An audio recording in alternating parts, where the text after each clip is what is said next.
Hello दोस्तों, स्वागत है आपका आपके यूट्यूब चैनल एकेडमी में। मैं अर्जुन सिंह। आज से हम लोग एनसीईआरटी कॉस्मॉस पब्लिकेशन की जो वन लाइनर सार संग्रह है उसके बारे में अध्ययन करेंगे, जिसमें हमारा पहला सब्जेक्ट होगा पर्यावरण एवं पारिस्थितिकी, इन्वायरमेंट एंड इकोलॉजी। तो चलिए शुरू करते हैं। पारिस्थितिकी किसके मध्य पारस्परिक संबंधों का अध्ययन है। तो जीव और पर्यावरण के मध्य पारस्परिक संबंधों को पारिस्थितिकी दर्शाता है। पर्यावरण के 3 प्रमुख घटक कौन से हैं? तो पहला घटक है जैविक घटक, दूसरा अजैविक या भौतिक संघटक, तीसरा है ऊर्जा घटक। सर्वप्रथम गहन पारिस्थितिकी शब्द का प्रयोग किसने किया था? तो अर्नीनेस महोदय ने सर्वप्रथम गहन पारिस्थितिकी शब्द का, डीप इकोलॉजी शब्द का प्रयोग किया था। घास स्थल, वन तथा मरुस्थल किस पारिस्थितिकी तंत्र के उदाहरण है? तो ये हमारे स्थलीय पारिस्थितिकी तंत्र के उदाहरण है। एक पद जो केवल जीव द्वारा ग्रहण किए गए स्थान का ही नहीं बल्कि जीवों के समुदाय में उसकी कार्यात्मक भूमिका का विवरण करता है, उसको हम पारिस्थितिकी कर्मता कहते हैं। एक पद जो केवल जीव द्वारा ग्रहण किए गए स्थान का ही नहीं बल्कि जीवों के समुदाय में उसकी कार्यात्मक भूमिका का विवरण करता है, वह पारिस्थितिकी कर्मता कहलाता है। सर्वाधिक स्थायी पारितंत्र किस पारिस्थितिकी तंत्र का होता है? तो हमारा महासागरों का सर्वाधिक स्थायी पारितंत्र होता है। पारितंत्र में खाद्य श्रृंखलाओं के संदर्भ में किस प्रकार के जीव अपघटक कहलाते हैं? कवक और जीवाणु ये हमारे अपघटक होते हैं। स्थलीय पारिस्थितिकी तंत्र में जीव भार का पिरामिड सदैव सीधा बनता है, अपराइट पोजीशन में बनता है। जीव भार का पिरामिड किस पारिस्थितिकी तंत्र में उल्टा बनता है? तो यह जलीय पारितंत्र में बनता है। सदैव जलीय जीव भार का पिरामिड पारिस्थितिकी तंत्र जलीय पारितंत्र में सदैव उल्टा बनता है। पारिस्थितिकी तंत्र में तत्वों के चक्रण को क्या कहते हैं? जो तत्वों का चक्रण होता है पारिस्थितिकी तंत्र में, उसको हम जैव भू रासायनिक चक्र कहते हैं।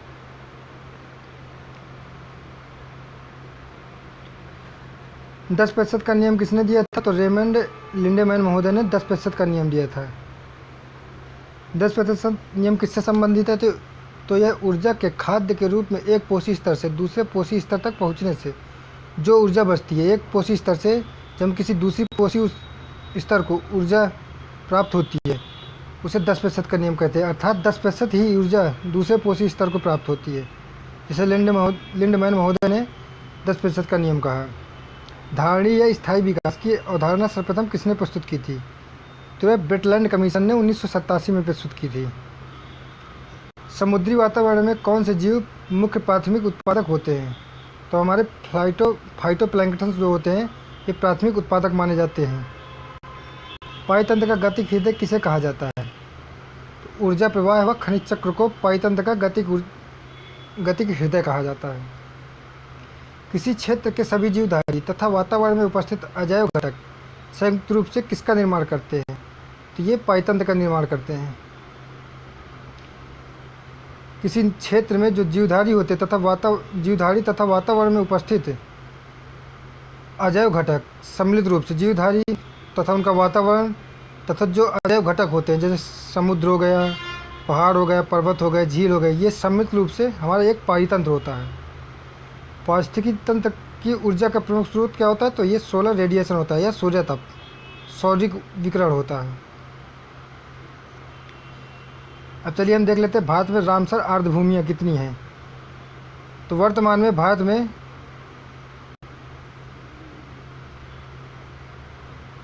41 रामभूमियाँ, इसके पहले 37 रामसर आर्द्रभूमियाँ थी।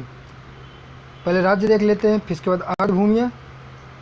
जम्मू कश्मीर में कौन कौन सी हैं? तो बुलर झील हो गई, होकेरा आर्द्रभूमि हो गई, सुरिंसर मानेसर हो गई, और लद्दाख में सोमोरिरी झील हो गई। हिमाचल प्रदेश में हो गई चंद्रताल, पोंगडैम झील, रेणुका झील। जो रेणुका झील है ये सबसे छोटी आर्द्रभूमि है। पंजाब में हरके बैराज हो गई, ये एक हरके बैराज जो एक कृत्रिम आर्द्रभूमि है। कांजली झील हो गई, रोपड़ झील हो गई, ब्यास कंजर्वेशन रिजर्व हो गया, केशवपुर मियानी हो गया, सामुदायिक रिजर्व हो गया, और आपका नागल वन्यजीव अभ्यारण्य हो गया। केरल में देख लेते हैं, तो केरल में अष्टमुड़ी हो गया आपका जो आर्द्रभूमि है। सस्टम कोट्टा आर्द्रभूमि हो गई, और वेम्बनाड झील, ये भी आर्द्रभूमि है। कई बार एग्जाम में पूछा जा चुका है कि वेम्बनाड झील किस राज्य में स्थित है, तो यह है आपका केरल राज्य में स्थित है। राजस्थान में देख लेते हैं, समर झील हो गई, ये एक खारे पानी की झील है। केवलादेव राष्ट्रीय उद्यान हो गया। इसके बाद उड़ीसा राज्य में देखते हैं तो चिल्का झील, एग्जाम में कई बार पूछा जा चुका है कि चिल्का झील किस राज्य में स्थित है। और भितरकनिका मैंग्रोव किस राज्य में स्थित है, तो ये आपके उड़ीसा राज्य में स्थित है। इसके बाद आंध्र प्रदेश राज्य में आपकी कोलोरो झील है। असम में देख लेते हैं तो दीपोर झील हो गया। अब तमिलनाडु राज्य के बारे में जान लेते हैं कौन कौन सी आर्द्रभूमि है, तो आपकी पॉइंट कैलीमर वन्यजीव अभ्यारण्य है। त्रिपुरा में आपका रुद्रसागर झील है। मणिपुर में लोकटक झील है, ये भी कई बार एग्जाम में पूछा जा चुका है कि लोकटक झील किस राज्य में स्थित है, तो यह आपका मणिपुर राज्य में स्थित है। उत्तर प्रदेश में वर्तमान में 8 झीलें 8 आर्द्रभूमियाँ हैं। जो अभी वर्तमान में नई आर्द्रभूमि बनी है वो सुर सरोवर है, जो भारत की 41वीं आर्द्रभूमि है। पहले देख लेते ऊपरी गंगा नदी तंत्र हो गया, जो ब्रज घाट से नरौरा के बीच स्थित है। दूसरी नवाबगंज पक्षी अभ्यारण्य हो गया, जो आपका उन्नाव राज्य में स्थित है, उन्नाव जिले में स्थित है, उन्नाव जिला है। समरपुर पक्षी अभ्यारण्य हो गया, समसपुर पक्षी अभ्यारण्य हो गया, समनपुर पक्षी अभ्यारण्य हो गया, और आपका पार्वती अरंगा पक्षी अभ्यारण्य हो गया, आपका संडी पक्षी अभ्यारण्य हो गया, और आपका सरसई नवार झील हो गया। पश्चिम बंगाल में देख लेते हैं तो पूर्वी कोलकाता आर्द्रभूमि हो गई और सुंदरबन हो गए, यह भारत का सबसे बड़ा आर्द्रभूमि है। मध्य प्रदेश राज्य में देख लेते हैं तो आपकी भोज आर्द्रभूमि हो गई, और गुजरात में नल सरोवर पक्षी अभ्यारण्य हो गया। महाराष्ट्र में नंदुर मधेश्वर हो गया।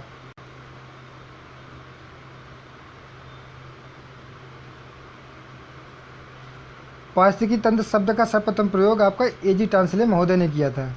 किसने किया था, तो एजी टांसले महोदय ने। ये भी नोट कर लीजिएगा, ये भी इंपॉर्टेंट है, कई बार एग्जाम में पूछा जा चुका है।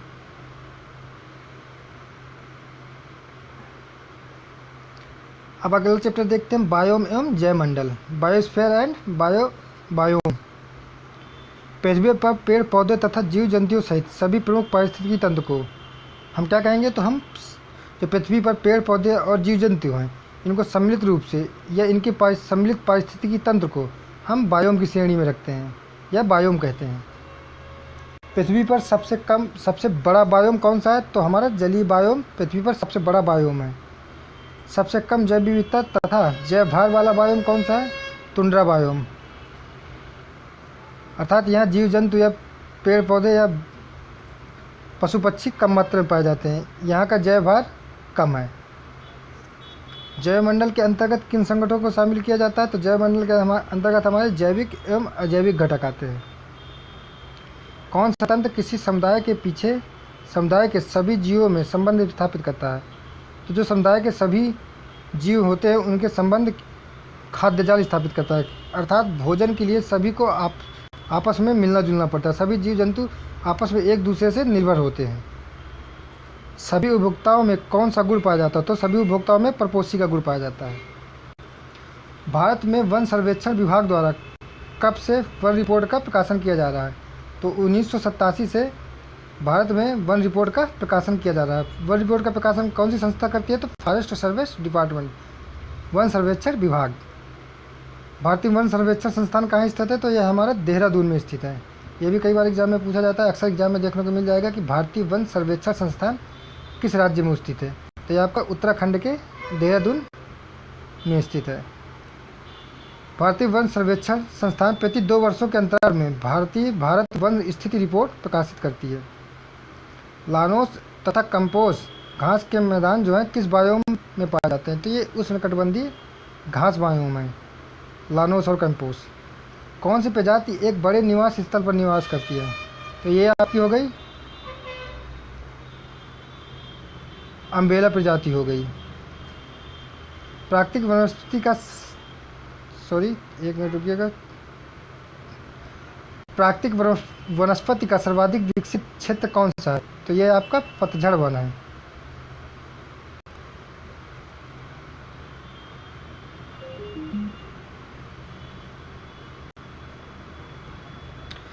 वे जातियाँ जो किसी समुदाय में प्रचुरता तथा जैव भार की अल्पता के बाद भी सामुदायिक अभिलक्षणों पर अपना प्रभाव दर्शाती हैं, उनको हम की स्टोन प्रजातियाँ कहते हैं। अर्थात साधारण शब्दों में साधारण शब्दों में समझा जाए तो की स्टोन प्रजातियाँ वे प्रजातियाँ हैं जैसे हमारा शेर हो गए, बाघ हो गए, लोमड़ी हो गई, ये कम मात्रा में पाई जाती हैं लेकिन इनका प्रभाव अत्यधिक मात्रा में पड़ता है, तो इनको हम की स्टोन प्रजातियों से कहते हैं। एबोनी तथा महागोनी वृक्ष किन वनों से संबंधित है? तो ये हमारे उष्णकटिबंधीय सदाबहार वनों से संबंधित है, एबोनी तथा महागोनी वृक्ष। साल, सागौन तथा शीशम किस बायोम के वृक्ष हैं? तो ये हमारे मानसूनी वन बायोम के वृक्ष हैं। किस बायोम की भूमि अम्लीय तथा अल्प खनिज वाली होती है? तो ये हमारी शंकुधारी वन होते हैं। विषुवत रेखा से ध्रुवों की ओर जाने पर पारिस्थितिकी उत्पादन पर क्या प्रभाव पड़ता है? तो पहले विषुवत से ध्रुव पर जाएंगे तो पहले बढ़ता है, फिर धीरे धीरे ये घटता जाता है। किस बायोम में सबसे कम तापांतर पाया जाता है? तो यह अयनवर्ती सदाबहारी वर्षा वन बायोम में सबसे कम तापांतर पाया जाता है। अनुकूलतम बायोम की दशाएं किस बायोम में पाई जाती हैं? तो यह अयनवर्ती सदाबहारी वर्षा वनों में पाई जाती हैं। हाथी घास किस बायोम की एक प्रमुख घास है? तो यह सवाना बायोम की एक प्रमुख घास है। किसी भी बायोम में प्राणियों का जीवन उसकी क्रियाशीलता की तीव्रता तथा उसकी संख्या पर निर्भर करता है। तेज संरचना सकल बायोमास एवं जातियों के संगठन पर निर्भर करता है। विश्व के किस बायोम को प्रमुख अन्न भंडार तथा दुग्ध व्यवसाय का केंद्र कहा जाता है? तो शीतोष्ण घास के मैदान को कहा जाता है। कीस्टोन प्रजातियों का संरक्षण करना क्यों आवश्यक है? तो पाइतंत्र की अन्य प्रजातियां कीस्टोन प्रजातियों के प्रति अत्यंत संवेदनशील होती है। कीस्टोन प्रजातियों के विलुप्त होने पर अन्य प्रजातियों पर भी विलुप्ति का हो जाता है। सॉरी, एक बार फिर देख लेते हैं।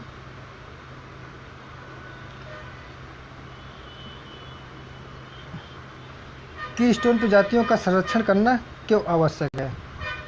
तो पाइतंत्र की अन्य प्रजातियां कीस्टोन प्रजातियों के अत्यंत संवेदनशील अन्य प्रजातियों के प्रति अत्यंत संवेदनशील होती हैं। जो कीस्टोन प्रजातियों के विलुप्त होने पर अन्य प्रजातियां भी विलुप्त हो जाती हैं।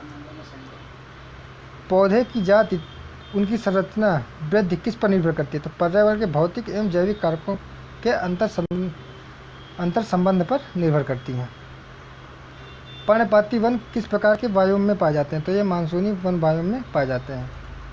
दो भिन्न पारिस्थितिकी तंत्रों के मध्य स्थित संक्रमण मंडल क्या कहलाता है? तो यह हमारा इकोक्लाइन कहलाता है। जब दो पारिस्थितिक तंत्रों के मध्य जो संक्रमण क्षेत्र होता है, जहाँ से दो पारिस्थितिक तंत्र एक दूसरे से जुड़ते हैं, उसको हम इकोक्लाइन कहते हैं। सर्वप्रथम पारिस्थितिकी स्तूप की परिकल्पना चार्ल्स एल्टन ने प्रस्तुत की थी।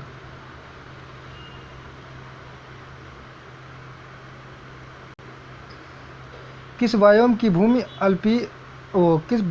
भूमि अम्लीय तथा अल्प खनिज वाली होती है? तो ये हमारी शंकुधारी वन की होती है। शंकुधारी वन की भूमि अम्लीय तथा अल्प खनिज वाली होती है।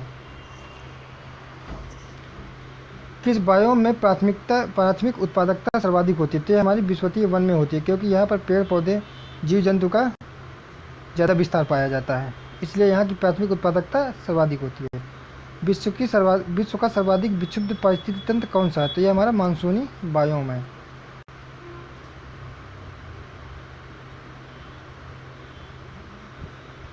यूकेलिप्टस वृक्ष को पारिस्थितिकी शत्रु कहा जाता है। यह ऑस्ट्रेलिया महाद्वीप में बहुतायत में पाया जाता है। जो यूकेलिप्टस होता है, इसको हम पारिस्थितिकी शत्रु कहते हैं। ये भी कई बार एग्जाम में पूछा जा चुका है। सागर जल के नितल में रहने वाले जीवों को क्या कहा जाता है? तो बेंथस कहा जाता है। जो सागर तल होता है, उसके जो नितल में जीव जंतु रहते हैं, उनको हम बेंथस कहते हैं। रेंडियर किस बायोम का जंतु है? तो ये हमारे टुंड्रा बायोम में पाया जाता है। टुंड्रा बायोम में जो जंतु पाया जाता है, उसको रेंडियर नाम का मतलब जंतु पाया जाता है। सर्वप्रथम पारिस्थितिकी स्तूप की परिकल्पना चार्ल्स एल्टन ने प्रस्तुत की। ये पहले बता दिया था मैंने आपको। बाद में किस क्षेत्र को पारिस्थितिकी उष्ण स्थल कहा जाता है? तो पश्चिमी घाट को कहा जाता है। उष्णकटिबंधीय सदाबहार बायोम को पृथ्वी के फेफड़े के नाम से भी जाना जाता है। जो उष्णकटिबंधीय सदाबहार बायोम होते हैं, उनको हम पृथ्वी के फेफड़ों के नाम से भी जानते हैं। अगला टॉपिक देखते हैं, जैव विविधता, बायोडाइवर्सिटी। जैव विविधता किसे कहते हैं, या इसका अर्थ क्या होता है? तो एक निर्धारित क्षेत्र में विभिन्न प्रकार के, जो एक निर्धारित क्षेत्र होता है उसमें विभिन्न प्रकार के पादप एवं जंतुओं की उपस्थिति जैव विविधता कहलाती है। सर्वप्रथम जैव विविधता शब्द का प्रयोग किसने किया है? तो वाल्टर जी रोसेन महोदय ने सर्वप्रथम जैव विविधता शब्द का प्रयोग किया है। किस भौगोलिक क्षेत्र को जैव विविधता का भंडार कहा जाता है? तो उष्णकटिबंधीय जो वर्षा वन होते हैं उनको जैव विविधता का भंडार कहा जाता है। वन्य जीव अभयारण्य, जैवमंडल आरक्षित क्षेत्र तथा राष्ट्रीय उद्यान आदि की स्थापना जैव विविधता को संरक्षित करने के लिए की जाती है। संयुक्त राष्ट्र संघ द्वारा दशक 2011-20 को जैव विविधता दशक के रूप में घोषित किया गया है। जो सन 2011 से 20 के दशक है उसको जैव विविधता दशक के रूप में घोषित किया गया है संयुक्त राष्ट्र संघ द्वारा। किस पक्षी के विलुप्त हो जाने के कारण मॉरिशस में सिडरॉक्सी ग्रांडिफ्लोरम नामक पादप प्रजाति भी विलुप्त हो गई है? तो डोडो पक्षी। यह उपर्युक्त पौधे के फल को खाकर उसके बीजों के अंकुरण में सहायक था, तो डोडो पक्षी था।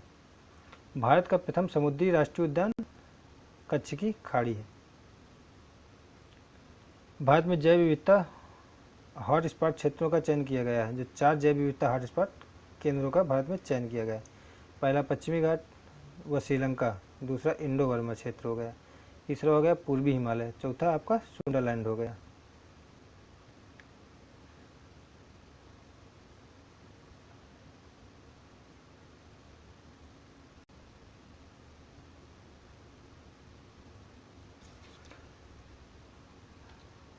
सॉरी, थोड़े 1 मिनट दीजिएगा।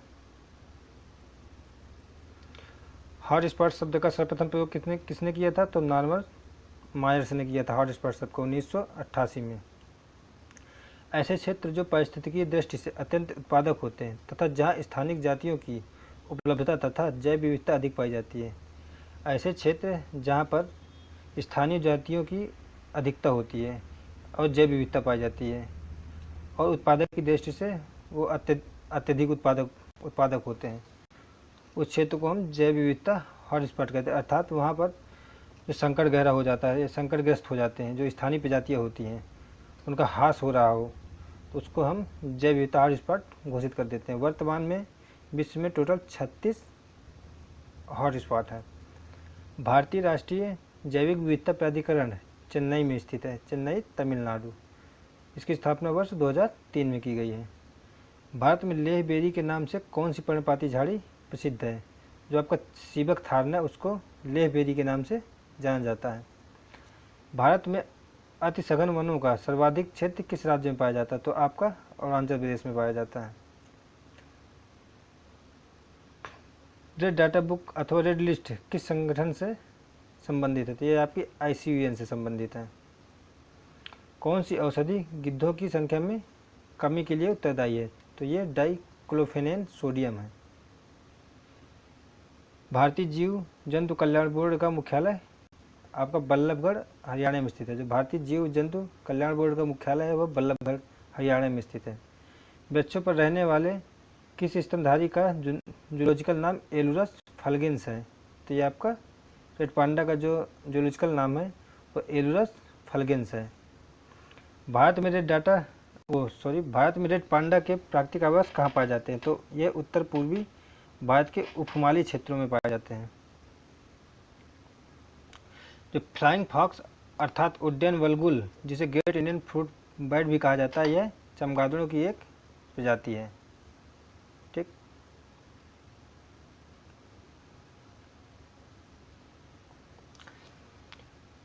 एम स्ट्रिप्स शब्द किससे संबंधित है? ये भाग अभ्यारण्यों के रखरखाव से संबंधित है। भारत ने जैव विविधता सुरक्षा उपसंधि जो प्रोटोकॉल हुआ था जैव सुरक्षा के लिए, उस पर भारत ने 23 जनवरी 2001 को हस्ताक्षर किए थे। प्रोसोपिस जूलीफ्लोरा नामक पादप पर्यावरण को किस प्रकार हानि पहुंचाता है? यह जिस क्षेत्र में उगता है वहाँ की जैव विविधता को कम करने लगता है। भारत में सिंहपुच्छी वानर मकाक के प्राकृतिक आवास कहाँ पाए जाते हैं? तो ये आपके तमिलनाडु, केरल एवं कर्नाटक क्षेत्रों में पाए जाते हैं।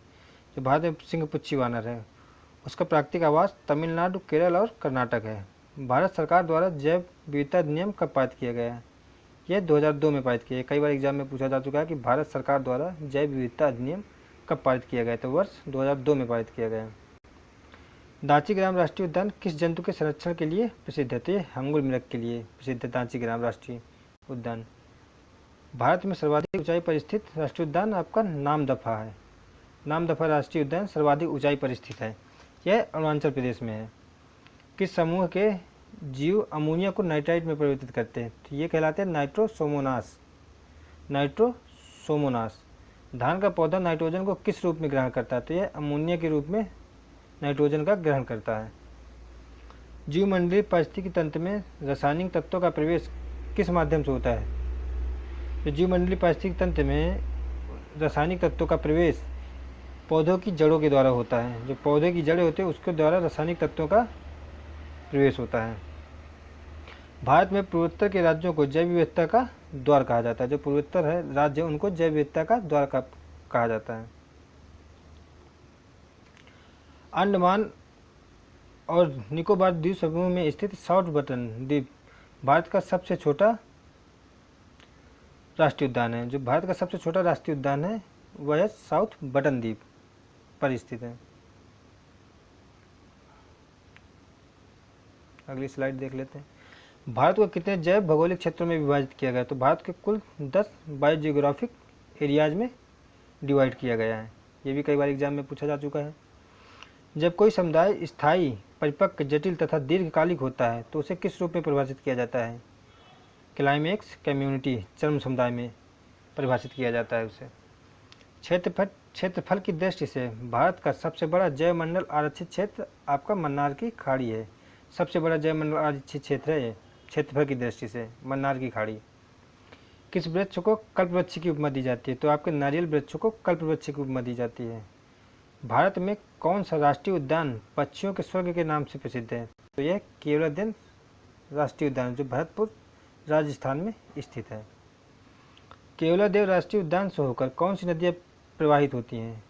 तो आपकी बाणगंगा और गंभीरी जो 2 नदियाँ हैं वो केवलादेव राष्ट्रीय उद्यान से होकर प्रवाहित होती हैं। वनस्पति संरक्षण हेतु स्वस्थानीय संरक्षण पद्धति के अंतर्गत कौन सा स्थल सम्मिलित नहीं है? तो यह वनस्पतिक उद्यान इंस्टीट्यूट कन्वर्जेशन के अंतर्गत नहीं आता। कृत्रिम ग्रीन हाउस द्वारा वनस्पतियों का संरक्षण किस विधि के अंतर्गत आता है? तो यह है आपके बाह्य स्वस्थानीय संरक्षण पद्धति के अंतर्गत आता है। वर्तमान में भारत में कुल कितने जैवमंडल रिजर्व हैं? तो ये टोटल 18 जैवमंडल रिजर्व हैं भारत में वर्तमान में। भारत के वन्य जीव अभ्यारण्य एवं राष्ट्रीय उद्यान व टाइगर रिजर्व है। पहले राज्य देख लेते हैं किस राज्य में कौन सा है राष्ट्रीय उद्यान, वन्य जीव अभ्यारण्य और टाइगर रिजर्व। तो जम्मू कश्मीर में देखते हैं दाचीग्राम हो गया राष्ट्रीय उद्यान, सलीम अली राष्ट्रीय उद्यान और किश्तवाड़ राष्ट्रीय उद्यान, ये जम्मू कश्मीर में है। शीत मरुस्थल होकेरसर, सुरिनसर, मानसर, ये वन्य जीव अभ्यारण्य जम्मू कश्मीर में है। जम्मू कश्मीर में कोई भी टाइगर रिजर्व नहीं है। लद्दाख में हेमीसाई हो गया राष्ट्रीय उद्यान और चांगथांग ये वन्य जीव अभ्यारण्य हो गया। हरियाणा में कालेसर और सुल्तानपुर राष्ट्रीय उद्यान हो गए। कालेसर नाहर ये वन्य जीव अभ्यारण्य हो गए। हिमाचल प्रदेश में देख लेते हैं तो ग्रेट हिमालयन नेशनल पार्क हो गया। ये भी कई बार एग्जाम में पूछा जा चुका है कि ग्रेट हिमालयन नेशनल पार्क किस राज्य में स्थित है? ये आपका हिमाचल प्रदेश राज्य में स्थित है। इंदर किला हो गया, खिरगगा हो गया, पिनघाटी हो गई और सिम्बाल पारा हो गया। वन्य जीव अभ्यारण्य चंद्रताल हो गया, पोंगडेम झील हो गया और रेणुका झील हो गया। ये सब हिमाचल प्रदेश में स्थित है। रेणुका झील हिमाचल प्रदेश में स्थित है। रेणुका झील वन्य जीव अभ्यारण्य भी घोषित है। उत्तराखंड में देख लेते हैं जिम कॉर्बेट हो गया है। जिम कॉर्बेट प्रथम राष्ट्रीय उद्यान है जिसकी स्थापना वर्ष 1936 में की गई थी। इसके बाद गंगोत्री हो गई, गोविंद पशु विहार हो गया, नंदा देवी हो गई और राजा जी हो गए। फूलों की घाटी ही उत्तराखंड में स्थित है। इसके बाद वन्य जीव अभ्यारण्य केदारनाथ है जो 967 वर्ग किलोमीटर में फैला हुआ है। टाइगर रिजर्व देख लेते हैं कौन कौन से टाइगर रिजर्व उत्तराखंड में है। तो आपका जिम कॉर्बेट टाइगर रिजर्व हो गया, राजा जी टाइगर रिजर्व हो गया। राजस्थान में देख लेते हैं, राजस्थान में आपका केवलादेव हो गया, रणथंभौर, सरिस्का, मरुस्थलीय, मुकुंदरा हिल्स, ये आपके राष्ट्रीय उद्यान हो गए। वन्य जीव अभ्यारण्य माउंट आबू, सरिस्का, जवाहर सागर, राष्ट्रीय चंबल वन विहार। फिर टाइगर रिजर्व आपके रणथंभौर, सरिस्का, मुकुंदरा और हिल्स। रणथंभौर कई बार एग्जाम में पूछा जा चुका है। और सरिस्का कि किस राज्य में स्थित है, तो ये आपके राजस्थान राज्य में स्थित है। गुजरात में देख लेते हैं, गिरवन हो गया, जंगली गधा यहाँ पाए जाते हैं, मैरीन हो कच्छ की खाड़ी, और ब्लैक बक हो गया, वसंदा हो गया। गिर हो गया, समुद्री हो गया, नल हो गया, सरोवर हो गया, नारायण सरोवर, पूर्णा, जंगली गधा। महाराष्ट्र में संजय गांधी हो गया, पेंच हो गया जिसको जवाहर नेहरू के नाम से भी जानते हैं, और तदोबा हो गया, गुगामल हो गया, नौगांव हो गया, और चंदोली। वन्यजीव अभ्यारण्य देख लेते हैं, ग्रेट इंडियन बस्टर्ड हो गया, फंसड़ हो गया, बोर हो गया, कलसुबाई हो गया, हरिश्चंद्र घाट हो गया, मेलघाट हो गया, नागजीरा हो गया, करनाला हो गया, और पेनगंगा हो गया, उमरेद पोनी, करहांदला हो गया। और टाइगर रिजर्व देख लेते हैं, तो मेलघाट हो गया, तडोबा अंधेरी हो गया, पेंच हो गया, सह्याद्री हो गया, नौगांव नगजीरा हो गया, और बोर हो गया। ये आपके महाराष्ट्र राज्य में टाइगर रिजर्व हैं जो महाराष्ट्र राज्य में स्थित हैं। मेलघाट, तडोबा, अंधेरी, पेंच, सह्याद्री। पेंच और सह्याद्री कई बार पूछा जा चुका है कि किस राज्य में स्थित है। इसके बाद देखते हैं गोवा राज्य के बारे में। गोवा राज्य में आपका महावीर हो गया राष्ट्रीय उद्यान, और वन्यजीव अभ्यारण्य महावीर हो गया जो 40 वर्ग किलोमीटर में फैला हुआ है। कर्नाटक में देख लेते हैं, तो राजीव गांधी नागर होल हो गया, और कुंद्रमुख हो गया, बनेरघट्टा हो गया, अंशी हो गया, बांदीपुर। बनेरघट्टा और बांदीपुर ये कर्नाटक राज्य में स्थित है। ये मोस्ट इंपॉर्टेंट है, कई बार एग्जाम में पूछा जा चुका है। इसके बाद डांडली हो गया, घाट प्रभा हो गया, चिंचोली हो गया, तालकावेरी हो गया। ये आपके वन्यजीव अभ्यारण्य है। इसके बाद टाइगर रिजर्व देख लेते हैं, बांदीपुर हो गया, भद्रा हो गया, दांडेली हो गया, अंशी हो गया, नागर होल हो गया, बिलगिरी हो गया, रंगनाथ मंदिर हो गया। केरल में अनाईमुड़ी, इराविकुलम हो गया, मथिकेट्टन 16 हो गया, प्राम्बिकुलम हो गया, और पेरियार और silent valley. Silent valley Kerala राज्य में स्थित है। थकेकड़ पश्चिम अभ्यारण्य हो गया, इदुक्की हो गया, नैयार प्राम्बिकुलम हो गया, मालाबार हो गया, पेरियार वायनाड हो गया। ये आपके वन्यजीव अभ्यारण्य केरल राज्य में स्थित है। पेरियार पराम्बिकुलम ये आपके टाइगर रिजर्व हैं। केवलादेव साइबेरियन क्रेन नामक प्रवासी पक्षी का राष्ट्रीय उद्यान, जो केवलादेव पक्षी विहार है वो साइबेरियन क्रेन नामक प्रवासी पक्षी का आश्रय स्थल है। इसे मॉन्टेक्स रिकॉर्ड में भी प्रथम राष्ट्रीय उद्यान के रूप में शामिल किया गया। जो मॉन्टेक्स रिकॉर्ड है उसमें केवलादेव पक्षी विहार को प्रथम राष्ट्रीय उद्यान के रूप में घोषित किया गया है।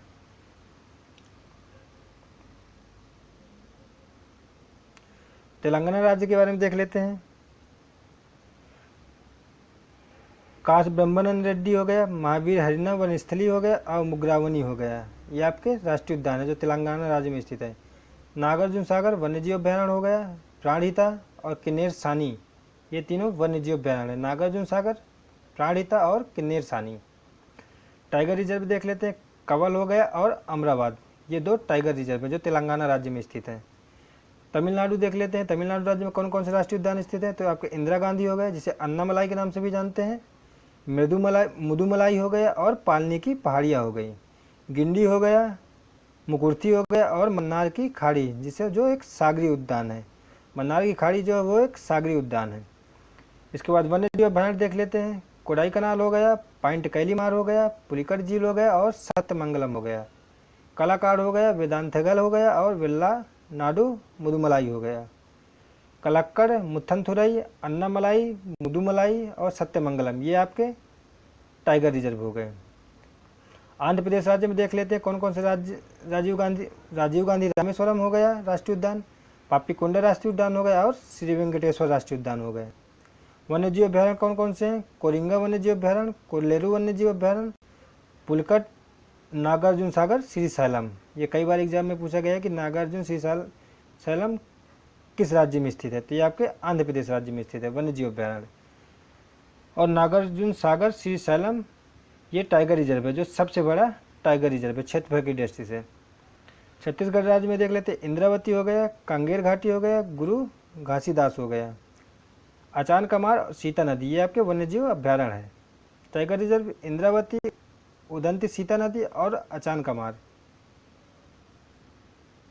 ये आपके राष्ट्रीय उद्यान टाइगर रिजर्व है। इंद्रावती, उदंती, सीता नदी और अचान कमार ये टाइगर रिजर्व है। उड़ीसा राज्य में देख लेते हैं भितरकनिका, सिमलीपाल ये राष्ट्रीय उद्यान है। ये भी कई बार एग्जाम में पूछा जा चुका है कि भितरकनिका और सिमलीपाल किस राज्य में स्थित है, तो ये आपके उड़ीसा राज्य में स्थित है।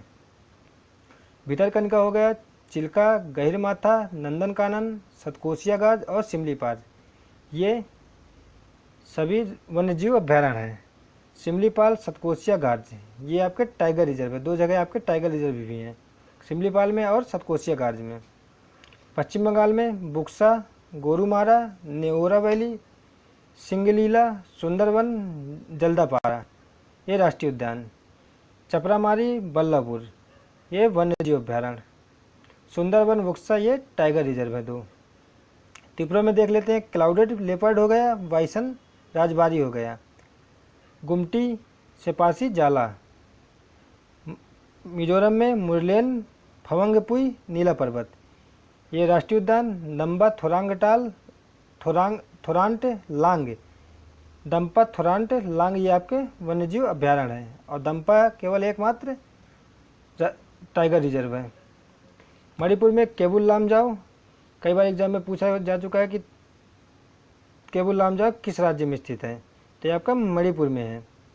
और सिरोही तैरता हुआ, इसको केबुल लामजाओ को तैरता हुआ राष्ट्रीय उद्यान भी कहा जाता है। एकमात्र तैरता हुआ राष्ट्रीय उद्यान आपका मणिपुर में केबुल लामजाओ है।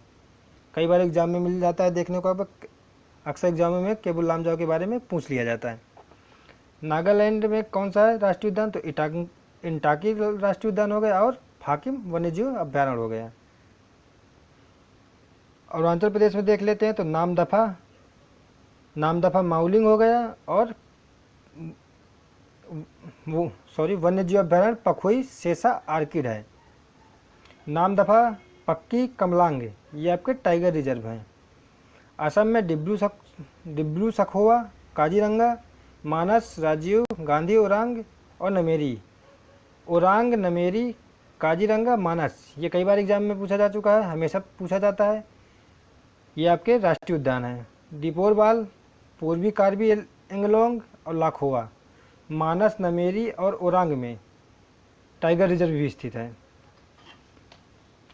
सिक्किम में देख लेते तो आपका कंचनजंगा हो गया जो राष्ट्रीय उद्यान है और किताम पंगोर खां ये आपका वन्यजीव अभ्यारण्य है। मेघालय में बल्फाक्रम नोकरेक रिज जिसे गारो पहाड़ियों के नाम से जानते हैं और नागखैलेम, सिजू, बाघमारा, पिचर प्लांट हो गया ये आपके वन्यजीव अभ्यारण्य है। नोगखैलेम, सिजू, बाघमारा ये तीनों आपके वन्यजीव अभ्यारण्य है। जुबल फ्राकम है और नोकरेक रिज जिसे गारो पहाड़ियों के नाम से जानते हैं ये आपका राष्ट्रीय उद्यान है, मेघालय राज्य में स्थित है। झारखंड में बेतवा राष्ट्रीय उद्यान हो गया और डालमा, गौतम बुद्ध, हजारीबाग, पारसनाथ, पलामू, पोपचंची ये आपके वन्यजीव अभ्यारण्य है ये सभी। पलामू आपका एकमात्र टाइगर रिजर्व है। बिहार में वाल्मीकि हो गया राष्ट्रीय उद्यान, भीम बांध, गौतम बुद्ध, कांवर झील, कैमूर, वाल्मीकि, विक्रमशिला जिसे हम गंगा डॉल्फिन के नाम से जानते हैं ये सभी आपके वन्यजीव अभ्यारण्य है। वाल्मीकि केवल एकमात्र टाइगर रिजर्व है। उत्तर प्रदेश में दुधवा आपका राष्ट्रीय उद्यान हो गया। बखिरा, कैमूर, महावीर स्वामी, राष्ट्रीय चंबल, ओखला, पटना ये आपके सभी बखीरा, कैमूर, महावीर स्वामी, राष्ट्रीय चंबल, ओखला और पटना ये आपके सभी वन्यजीव अभ्यारण्य है।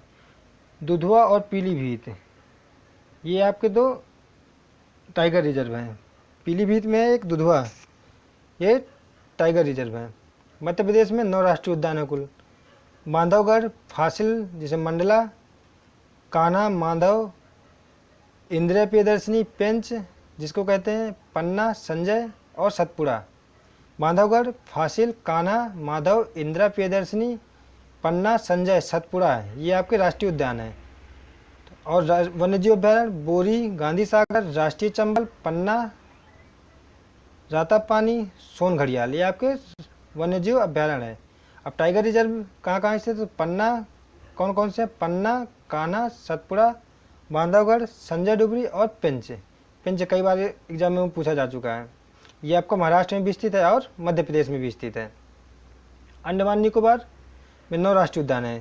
कैंपबेल, गालाथिया, महात्मा गांधी मरीन, उत्तरी बटन द्वीप, मध्य बटन द्वीप, माउंट हैरियट, रानी झांसी मरीन और आपकी सैडल पीक, ये आपके राष्ट्रीय उद्यान हो गए जो अंडमान निकोबार में स्थित हैं। टर्टल द्वीप, बैरन द्वीप, ये आपके वन्यजीव अभ्यारण्य, सर्वाधिक 96 वन्यजीव अभ्यारण्य केवल आपके अंडमान निकोबार में है सर्वाधिक, यहाँ एक भी टाइगर रिजर्व नहीं है। दिल्ली में देख लेते हैं, वन्यजीव अभ्यारण्य नहीं है, राष्ट्रीय उद्यान नहीं है, और असोला भाटी आपका वन्यजीव अभ्यारण्य है। अब प्रोजेक्ट टाइगर के बारे में जान लेते हैं। यह 1973 में चलाया गया था प्रोजेक्ट टाइगर, प्रोजेक्ट एलिफेंट 1992 में, इंडियन राइनो विजन 2020 में, 2005 में, जिसे 2005 में प्रारंभ किया गया था। इंडियन राइनो विजन 220 2005 में प्रारंभ किया गया था। एक बार देख लेते, project tiger 1973, project elephant 1992, Indian rhino vision 2020 2005 में प्रारंभ किया गया था।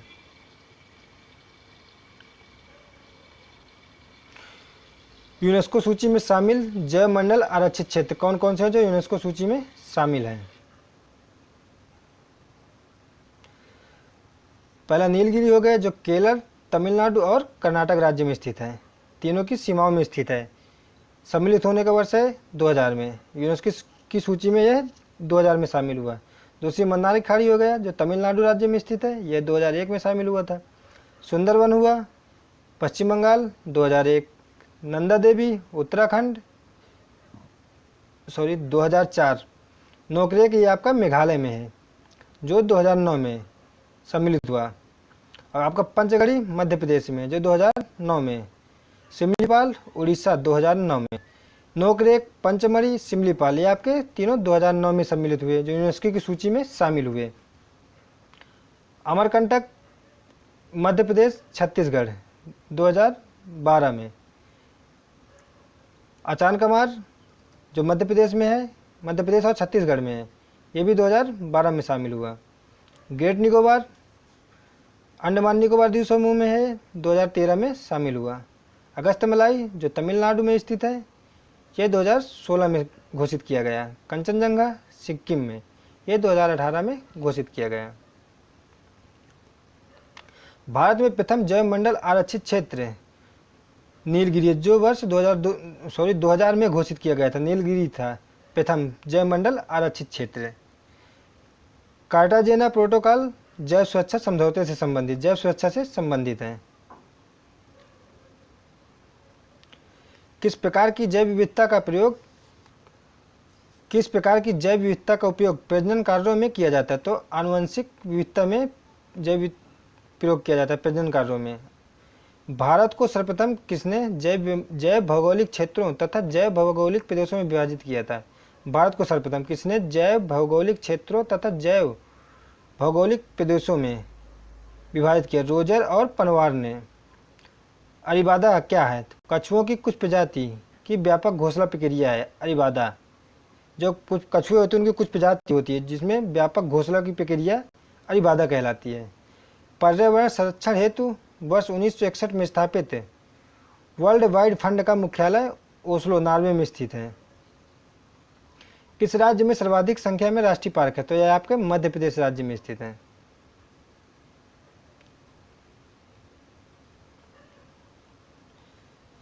जैव सुरक्षा का कार्टाजेना प्रोटोकॉल किस केंद्रीय मंत्रालय द्वारा क्रियान्वित किया जा रहा है? जो कार्टाजेना प्रोटोकॉल है उसको पर्यावरण एवं वन मंत्रालय द्वारा कार्यान्वित किया जा रहा है।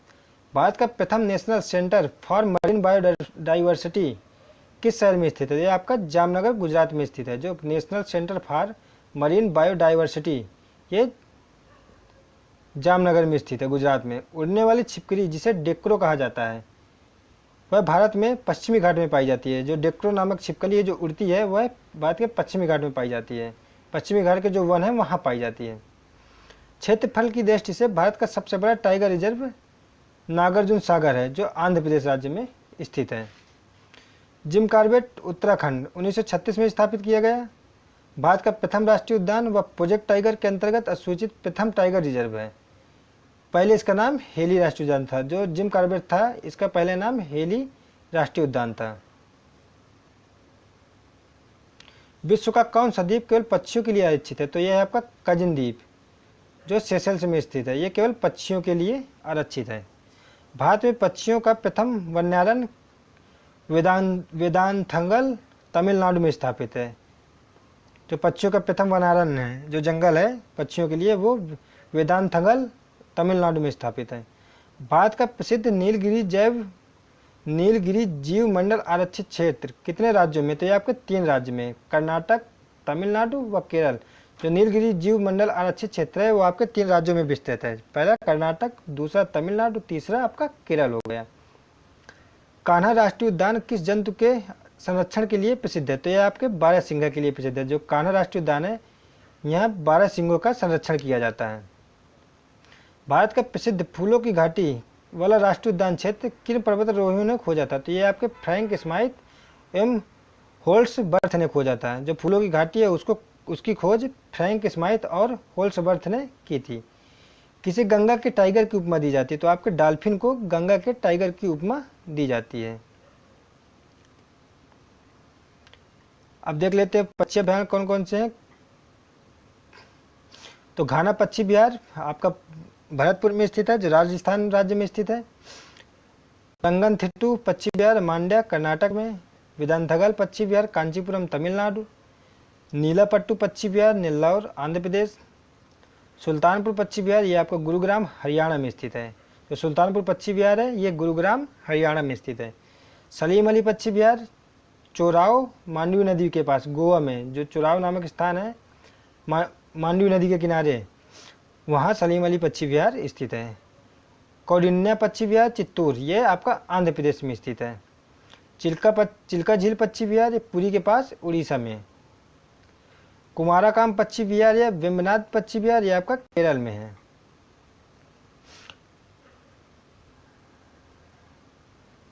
यूनेस्को ने वर्ष 1971 में अंतर सरकारी वैज्ञानिक कार्यक्रम के रूप में मानव एवं जैव मंडल कार्यक्रम प्रारंभ किया। जो यूनेस्को ने 1971 में अंतर सरकारी वैज्ञानिक कार्यक्रम के रूप में मानव जैव मंडल कार्यक्रम प्रारंभ किया था। हमारा अगला चैप्टर है जलवायु परिवर्तन अर्थात क्लाइमेट चेंज। जलवायु परिवर्तन के प्रमुख कारण क्या हैं? तो आपका ग्रीन हाउस गैस हो गया, ओजोन परत का क्षरण हो गया और प्रदूषण हो गया। ये जलवायु परिवर्तन के प्रमुख कारण है। ग्रीन हाउस गैसें की संकल्पना किसने प्रस्तुत की थी? तो ये आपके जोसेफ फोरियर महोदय ने ग्रीन हाउस गैसों की संकल्पना प्रस्तुत की थी। किस गैस का वैश्विक तापन विभव किन बातों पर निर्भर करता है? तो किसी गैस है उसका वैश्विक तापन विभव उसके गैस के अणुओं की दक्षता एवं गैस के वायुमंडलीय जीवन काल पर निर्भर करता है। प्राकृतिक रूप से पाई जाने वाली वह ग्रीन हाउस गैस कौन सी है जो सर्वाधिक ग्रीन हाउस प्रभाव उत्पन्न करती है? तो वो आपकी जलवाष्प है। वर्ष 2015 के पेरिस समझौते में ग्रीन हाउस गैस के उत्सर्जन को सीमित करने का लक्ष्य किया गया था। जो 2015 में पेरिस समझौता हुआ था, एक मिनट रुकिएगा, जो 2015 में पेरिस समझौता हुआ था ग्रीन हाउस गैसों को उत्सर्जन करने के लिए, उसमें लक्ष्य रखा गया था कि 21वीं शताब्दी के अंत तक औसत वैश्विक तापमान में वृद्धि उद्योग स्तर से 2 डिग्री सेंटीग्रेड से कम या 1.5 डिग्री सेंटीग्रेड से अधिक न होने पाए। या तो 2 डिग्री सेंटीग्रेड रखा जाएगा उसे, या तो 1.5 डिग्री सेल्सियस से अधिक न होने पाए। यह इसका पेरिस समझौते 2015 का लक्ष्य रखा गया था। क्योटो प्रोटोकॉल किस वर्ष से प्रभावी हुआ? तो यह आपका 2005 से प्रभावी हुआ। वह सर्वाधिक भंगुर पारिस्थितिकी तंत्र कौन सा है जो वैश्विक तापन द्वारा सबसे पहले प्रभावित होता है? तो यह आपका आर्कटिक एवं ग्रीनलैंड हिमचादर, ये सबसे भंगुर पारिस्थितिक तंत्र है जो वैश्विक तापन द्वारा सबसे पहले प्रभावित होता है। अर्थात वैश्विक तापमान का बढ़ने के कारण आर्कटिक और ग्रीनलैंड हिमचादर में पिघलन स्टार्ट हो जाता है। वायुमंडल में कार्बन डाइऑक्साइड की मात्रा बढ़ने से वायुमंडल का तापमान क्यों बढ़ता है? क्योंकि कार्बन डाइऑक्साइड सौर विकिरण के औसत अंश को अवशोषित कर लेता है, इसलिए कार्बन डाइऑक्साइड की मात्रा बढ़ने से वायुमंडल का तापमान बढ़ने लगता है। मीथेन गैस के उत्सर्जन के प्रमुख प्राकृतिक स्रोत कौन से हैं? तो आपकी आर्द्रभूमि हो गई, समुद्र हो गई और हाइड्रेट्स हो गए, जो मीथेन गैस के उत्सर्जन के प्रमुख स्रोत माने जाते हैं।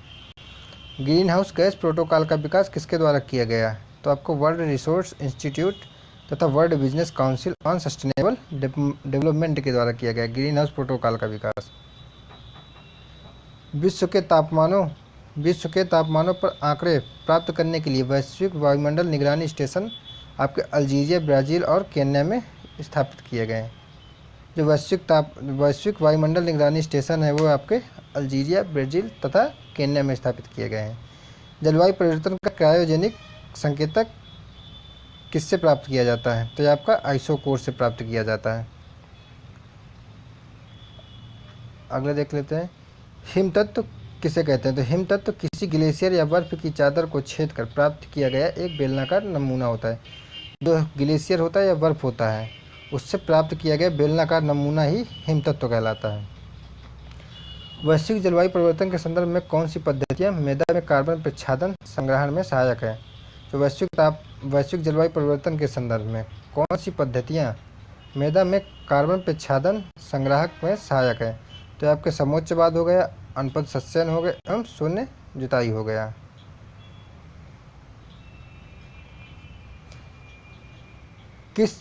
किस अंतर्राष्ट्रीय सम्मेलन में हरित जलवायु कोष के गठन का प्रावधान किया गया था? तो ये आपके कानकुन सम्मेलन, जो मैक्सिको में 2010 में हुआ था, कानकुन सम्मेलन, उसमें हरित जलवायु कोष के गठन का प्रावधान किया गया था। हरित जलवायु कोष के गठन का क्या उद्देश्य? जो हरित जलवायु कोष स्थापित किया गया था उसके गठन का उद्देश्य था विकासशील देशों को जलवायु परिवर्तन का सामना करने हेतु अनुकूल बनाना तथा न्यूनीकरण पद्धतियों में सहायता देना था। यदि किसी महासागर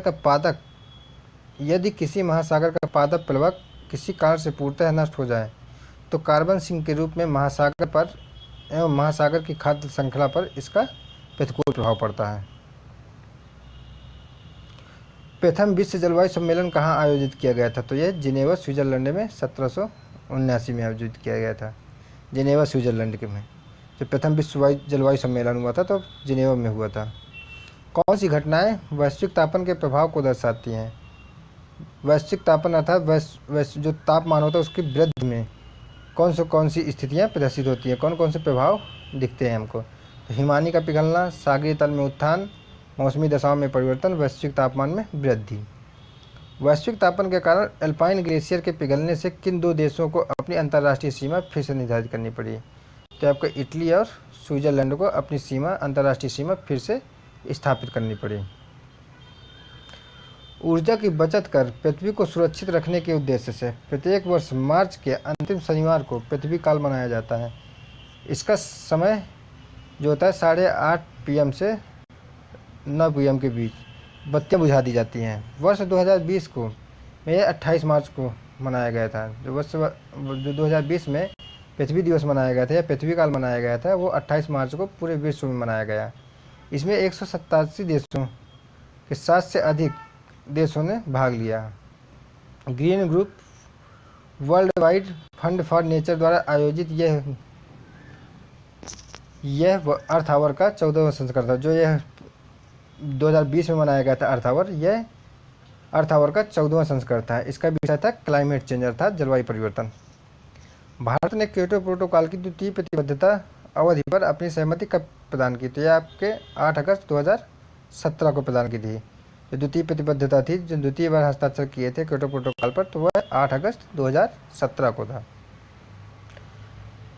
आईपीसीसी की पहली रिपोर्ट कब प्रकाशित हुई? तो ये 1990 में। Inter governmental panel on climate change, 1990 में इसकी पहली रिपोर्ट प्रकाशित हुई। भूटान एक कार्बन निगेटिव देश है। यह प्रतिवर्ष वायुमंडल से 6 मिलियन टन कार्बन अवशोषित करता है। अगला टॉपिक, ओजोन परत क्षरण एवं प्रदूषण। ओजोन परत वायुमंडल के किस स्तर में पाई जाती है या किस स्तर में स्थित होती है? तो ये आपके स्ट्रेटोस्फीयर में स्थित होती है, सम तापमंडल में। कई बार एग्जाम में इंग्लिश में भी पूछ लेता है कि ओजोन परत वायुमंडल के किस स्तर में पाई जाती है? तो यह आपके स्ट्रेटोस्फीयर है, समताप मंडल। ओजोन परत पृथ्वी से कितनी ऊंचाई पर स्थित होती है? तो यह 20 से 35 किलोमीटर के मध्य स्थित होती है। वर्ष 2005 में तिब्बत पठार के ऊपर ओजोन आभा मंडल या ओजोन हैलो की खोज किसने की थी? तो GW केंट मूर ने ओजोन आभा मंडल की खोज की थी। अंटार्कटिका के ऊपर ओजोन छिद्र की खोज किसने की थी? तो यह ब्रायन गार्डिनर तथा जोनाथन सैंकलिन ने की थी। जो अंटार्कटिका के ऊपर ओजोन छिद्र है उसकी खोज ब्रायन गार्डिनर और जोनाथन सैंकलिन ने की थी। मॉन्ट्रियल प्रोटोकॉल किस पर्यावरणीय समस्या से संबंधित है? तो यह ओजोन परत के क्षय को रोकने के लिए जो मॉन्ट्रियल प्रोटोकॉल लाया गया था। ओजोन परत को किस इकाई में मापा जाता है? तो यह डाप्सन है। इसकी यूनिट होती है डाप्सन, ओजोन परत को मापने की। ओजोन परत के क्षरण के लिए कौन सी गैसें उत्तरदायी हैं? तो CFC हो गई, हैलोजन हो गई, नाइट्रस ऑक्साइड हो गई, ट्राइक्लोरोएथिलीन हो गई, हैलोन 12111301। ये सभी गैसें ओजोन परत के क्षरण के लिए उत्तरदायी हैं। ऐसे पदार्थ जो ओजोन की परत को कम से कम हानि पहुंचाते हैं ओजोन अनुकूल पदार्थ कहलाते हैं। जो पदार्थ ओजोन को हानि कम पहुंचाते हैं उन्हें हम ओजोन अनुकूल पदार्थ कहते हैं। भारत के श्रीनगर में ओजोन परत की मोटाई सर्वाधिक है एवं त्रिवेंद्रम में सबसे कम पाई जाती है। सितंबर से अक्टूबर माह के मध्य ओजोन परत की मोटाई में सबसे अधिक कमी आती है। जो सितंबर से अक्टूबर का माह होता है इसमें ओजोन परत की मोटाई में अधिक कमी आती है। वायु में तैरते हुए श्वसनीय सूक्ष्म कणों का आकार कितना होता है? तो यह 5 माइक्रोन से कम होता है। जो वायु में तैरते हुए श्वसनीय सूक्ष्म कण हैं उनका आकार 5 माइक्रोन से कम होता है। मानव जनित पर्यावरणीय प्रदूषण को क्या कहते हैं? तो यह आपका होता है एंथ्रोपोजेनिक होता है। जो मानव द्वारा प्रदूषण फैलाया जाता है उसको एंथ्रोपोजेनिक कहा जाता है। जैव निम्नीकरणीय रहित प्रदूषक पर्यावरण में किस प्रकार प्रवेश करते हैं? तो यह मानव जनित प्रदूषण के कारण होता है। वे वायु प्रदूषक जो प्रदूषक स्रोत से सीधे वायु में मिलते हैं ये आपके प्राथमिक प्रदूषक होते हैं। ऐसे प्रदूषक जो प्राथमिक वायु प्रदूषकों तथा साधारण वातावरणीय पदार्थों की क्रिया के फलस्वरूप उत्पन्न होते हैं उन्हें द्वितीय वायु प्रदूषक कहते हैं। ऐसे वायु प्रदूषक जो प्राथमिक वायु प्रदूषकों तथा साधारण वातावरणीय पदार्थों की क्रिया के फलस्वरूप उत्पन्न होते हैं उन्हें द्वितीयक वायु प्रदूषक कहते हैं। पराक्सीएसिटिल नाइट्रेट जिसे PAN ओजोन तथा स्मॉग किस प्रकार के प्रदूषक है? तो ये आपके द्वितीयक प्रदूषक है। ये कई बार एग्जाम में पूछा जा चुका है कि PAN ओजोन और स्मॉग किस प्रकार के प्रदूषक है? तो ये आपके द्वितीयक प्रदूषक है। कौन सा वायु प्रदूषक ऑक्सीजन की अपेक्षा अधिक शीघ्रता से रक्त के हीमोग्लोबिन में घुल जाता है? तो ये आपका कार्बन मोनोऑक्साइड है। जब अकार्बनिक पोषक जैसे फास्फेट, नाइट्रेट घुलकर जलीय पारिस्थितिकी तंत्र में आ जाते हैं तो ये जलीय पारिस्थितिकी तंत्र में किस घटना में वृद्धि करते हैं? तो ये सुपोषण की घटना में वृद्धि करते हैं। वाहनों में पेट्रोल के दहन के परिणाम स्वरूप से कौन सी धातु वायु को प्रदूषित करती है? तो आपका लेड है। लेड को प्रदूषित करती है। जो लेड है ये वायु को प्रदूषित करती है। वाहनों में पेट्रोल के दहन के परिणाम स्वरूप कौन सी धातु वायु को प्रदूषित करती है? लेड, क्योंकि पेट्रोल में लेड मिला हुआ होता है।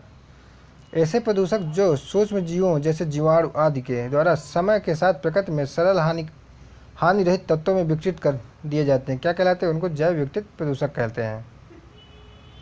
अम्ल वर्षा के लिए कौन सी गैसें उत्तरदायी हैं? तो आपके नाइट्रस ऑक्साइड हो गई एवं सल्फर डाइऑक्साइड हो गई जो अम्ल वर्षा के लिए उत्तरदायी गैसें हैं। अम्ल वर्षा से मृदा पर क्या प्रभाव पड़ता है? तो मृदा का pH मान कम हो जाता है। एस्बेस्टस फाइबर से युक्त वातावरण में अधिक समय तक रहने से कौन सा रोग होता है? तो यह आपका एस्बेस्टोसिस होता है। एस्बेस्टस फाइबर के वातावरण में अत्यधिक समय से रहने से। जैव उपचारण से क्या तात्पर्य है? तो यह जीवों द्वारा पर्यावरण से विषाक्त पदार्थों का निष्कासन करना।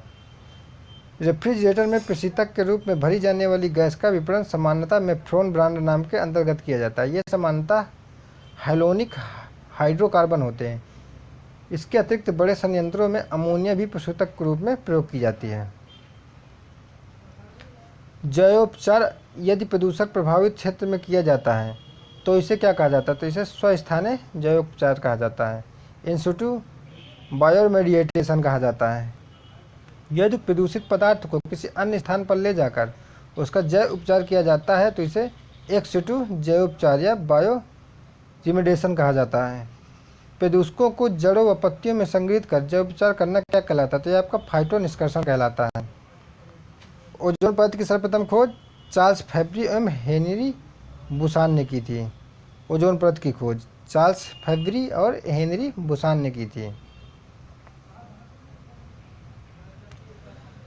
चेर्नोबिल जो यूक्रेन में एक स्थान है में स्थित परमाणु केंद्र में नाभिक की दुर्घटना 26 अप्रैल 1986 में हुई थी। याद रखिएगा कब हुई थी? 26 अप्रैल 1986 को। कई बार एग्जाम में पूछा जा चुका है। जो चेर्नोबिल दुर्घटना हुई थी वह यूक्रेन में 26 अप्रैल 1986 को हुई थी। अब देख लेते हैं प्रदूषक और इनके होने वाले दुष्प्रभाव कौन कौन से अंग प्रभावित होते हैं। तो कार्बन मोनोऑक्साइड से श्वास संबंधी रोग होता है। ठीक। नाइट्रोजन ऑक्साइड से केंद्रीय तंत्रिका तंत्र संबंधी जितनी समस्याएं होती हैं। धूलकण से यकृत और वृक्क को क्षति पहुंचती है। शीशा से आपको कैंसर होता है। भारत की कौन सी नदी अपने प्रदूषकों के कारण जैविक मरुस्थल कहलाती है? तो आपकी ये दामोदर नदी को जैविक मरुस्थल कहलाती है अपने प्रदूषकों के कारण। पेयजल में नाइट्रेट की मात्रा अधिक होने से बच्चों में कौन सा रोग हो जाता है? तो आपका ब्लू बेबी सिंड्रोम अथवा मिथाइनोग्लोबोनीमिया होता है। ब्लू बेबी सिंड्रोम याद रखिएगा, पेयजल में नाइट्रेट की अत्यधिक मात्रा से बच्चों में ब्लू बेबी सिंड्रोम रोग होता है।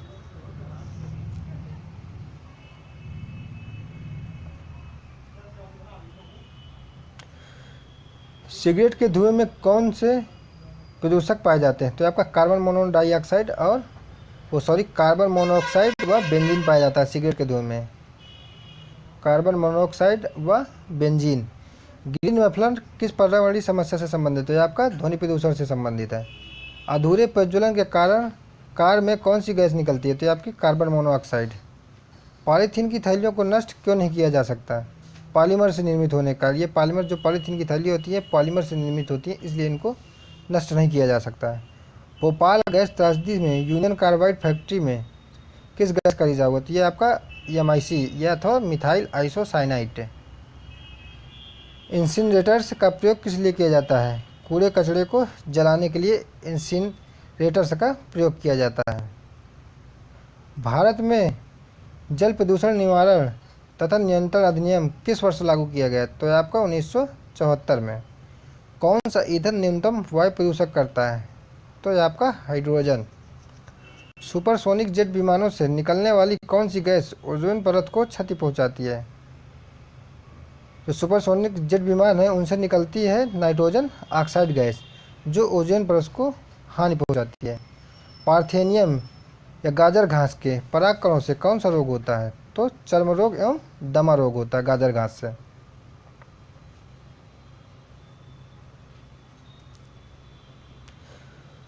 लाइकेंस किस प्रकार के प्रदूषक के सबसे अच्छे संकेतक हैं? तो ये आपके वायु प्रदूषक के सबसे अच्छे संकेतक लाइकेंस माने जाते हैं। नाभिकीय ऊर्जा के उपयोग से किस प्रकार का प्रदूषक होता है? तो नाभिकीय ऊर्जा से ऊष्मीय प्रदूषक होता है, ऊष्मीय प्रदूषण होता है। इटाई रोग किस धातु के कारण होता है? तो इटाई रोग आपके कैडमियम के कारण होता है। शीशा रहित पेट्रोल में उच्च ऑक्टेन मान प्राप्त करने के लिए क्या मिलाया जाता है? तो आपका बेंजीन, टॉल्यून और जाइलिन मिलाया जाता है। बेंजीन के कारण कौन सा रोग होने की संभावना होती है? तो आपका रक्त कैंसर।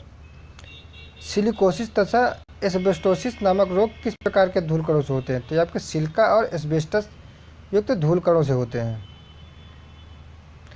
भूमिगत जल को प्रदूषित करने वाले प्रमुख प्रदूषक तत्व आपके आर्सेनिक और फ्लोराइड हैं, जो भूमिगत जल को प्रदूषित करते हैं। आर्सेनिक और फ्लोराइड। कोयला उद्योग में संलग्न व्यक्तियों को सामान्यतः कौन सा रोग होता है? तो यह आपका न्यूमोकोनियासिस होता है। जो कोयला उद्योग में काम करते हैं व्यक्ति उनको न्यूमोकोनियासिस रोग होता है। भारत में प्रायः सभी अपमार्जकों में किस पदार्थ की अधिकता पाई जाती है? तो आपके फास्फेट की अधिकता पाई जाती है। किस उद्योग में संलग्न लोगों में बिस्नासिस रोग होता है? तो बिस्नासिस रोग कपड़ा उद्योग में संलग्न लोगों में होता है। जल में कार्बनिक यौगिक का मापन सामान्यतः किस पद्धति से किया जाता है? तो आपका क्रोमेटोग्राफी से होता है। ब्लैकफुट जो रोग होता है पेयजल में आर्सेनिक की अधिकता के कारण होता है। जो ब्लैकफुट रोग होता है पेयजल में आर्सेनिक की अधिकता के कारण। किस पादप को जलीय विषाक्त पदार्थों के अवशोषक के रूप में जाना जाता है? तो आपका जलकुंभी है।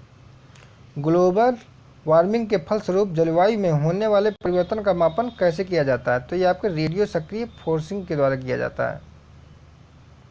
जीरोडर्मा पिगमेंटोसम नामक रोग किस प्रकार के विकिरण के प्रति संवेदनशील होता है? तो आपका पराबैंगनी। अब देख लेते हैं कुछ वायु प्रदूषक और उससे प्रभावित होने वाले अंग। तो एस्बेस्टस धूल से आपके फेफड़े, शीशा से आपका मस्तिष्क, पारा से आपका उदर, कार्बन मोनोऑक्साइड से आपका रक्तवाहिकाएं। इनडोर वायु प्रदूषण की सर्वाधिक महत्वपूर्ण प्रदूषक रेडान गैस है। इससे फेफड़े का कैंसर एवं रक्त कैंसर होता है। अब कुछ पर्यावरण संस्थाएं एवं संगठन देख लेते हैं। कौन सी संगठन है और उनका उद्देश्य क्या था, किस संगठन का कब स्थापना की गई थी और उसका मुख्यालय कहाँ स्थित है? तो पहले देख लेते हैं UNEP, United Nation Environment Programme, संयुक्त राष्ट्र पर्यावरण कार्यक्रम। तो इसकी स्थापना हुई थी 1972 में। इसमें टोटल 193 देश हैं। इसका मुख्यालय, यूएनईपी का मुख्यालय कहाँ है? तो यह आपका नैरोबी केन्या में है। इसका उद्देश्य था वैश्विक, क्षेत्रीय एवं राष्ट्रीय पर्यावरण परिस्थितियों एवं प्रवृत्तियों का आकलन करना एवं राष्ट्रीय पर्यावरणीय उपकरण विकसित करना था। जो यूएनईपी का उद्देश्य था वह वैश्विक, क्षेत्रीय एवं राष्ट्रीय पर्यावरण परिस्थितियों एवं प्रवृत्तियों का आकलन करना एवं राष्ट्रीय पर्यावरणीय उपकरण विकसित करना था। IUCN की स्थापना 1948 में की गई। इसका मुख्यालय ग्लाड, स्विट्जरलैंड में है। इसमें टोटल 1300 देश हैं, 130 हैं। यह प्रकृति संरक्षण तथा प्राकृतिक संसाधनों के सतत उपयोग के क्षेत्र में कार्य करता है। यह प्रकृति का संरक्षण और प्राकृतिक संसाधन के जो उसका उपयोग है उसके क्षेत्र में कार्य करता है कि किस प्रकार से उसका उपयोग किया जाए। वन्य पादप एवं जंतुओं की संकटपन्न प्रजातियों के व्यापार पर अंतर्राष्ट्रीय अधिसमय या वाशिंगटन कन्वेंशन की स्थापना वर्ष 1973 में की गई। इसका मुख्यालय जेनेवा या स्विट्जरलैंड में है।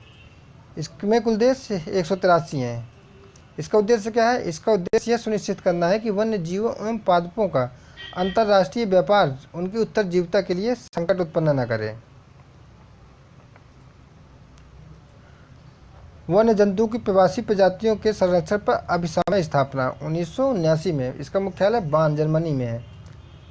यह अभिसमय प्रवासी पशु पक्षियों के संरक्षण के लिए वैश्विक मंच प्रदान करता है। World wide fund for nature, WWF की स्थापना, वन्य जीव कोष की स्थापना 1961 में। कई बार एग्जाम में पूछा जा चुका है कि WWF की स्थापना कब हुई थी? तो यह आपकी 1961 में। इसका मुख्यालय ग्लाड, स्विट्जरलैंड में है। इसमें टोटल 100 सदस्य देश हैं। यह पर्यावरण संरक्षण, शोध एवं पुनर्स्थापना के लिए कार्य करता है। पर्यावरण के संरक्षण, उनका शोध करना और उनके पुनर्स्थापना के लिए कार्य करता है। इसका मुख्यालय कहाँ है? ग्लाड में। इसकी स्थापना 1961 में की गई। वाइल्ड लाइफ इंटरनेशनल की स्थापना 1922 में। इसका मुख्यालय कैम्ब्रिज में है। इसके सदस्य देश 121 है। यह पक्षियों एवं उनके आवासों का संरक्षण करके वैश्विक जैव विविधता का संरक्षण करना है। वर्ल्ड इंस्टीट्यूट की स्थापना 1974 में। मुख्यालय वाशिंगटन DC में। इसका उद्देश्य पौष्टिक भोजन एवं नवीकरणीय ऊर्जा तक सार्वभौमिक पहुंच को बढ़ाना था या पहुंचाना था। ग्रीन पीस की स्थापना 1971 में। मुख्यालय एम्स्टर्डम, नीदरलैंड में है। इसका उद्देश्य था यह वैश्विक पर्यावरणीय मुद्दों पर ध्यान केंद्रित करता है, जैसे जलवायु परिवर्तन, निर्वनीकरण, आनुवंशिक अभियांत्रिकी। वेटलैंड्स इंटरनेशनल की स्थापना 1995। मुख्यालय विजनिंजन, नीदरलैंड में। यह आर्द्रभूमियों को क्षरण को रोकने एवं नष्ट आर्द्रभूमियों को पुनः पूर्वावस्था में लाने के लिए कार्य करता है। इसके बाद देख लेते हैं स्टॉकहोम। इसकी स्थापना वर्ष 2001 में। सदस्य देश 152। मुख्यालय स्टॉकहोम। यह अनवरत जैविक प्रदूषकों के प्रयोग को समाप्त करने अथवा उन पर प्रतिबंध लगाने के लिए कार्य करता है। यह अनवरत जैविक प्रदूषक जो है उनके प्रयोग को समाप्त करने अथवा उन पर प्रतिबंध लगाने के लिए कार्य करता है। रॉटरडम कन्वेंशन देख लेते हैं 1998। स्थापना वर्ष इसका 1998 है। मुख्यालय इसका रॉटरडम नीदरलैंड में है। इसके सदस्य देश 157 है।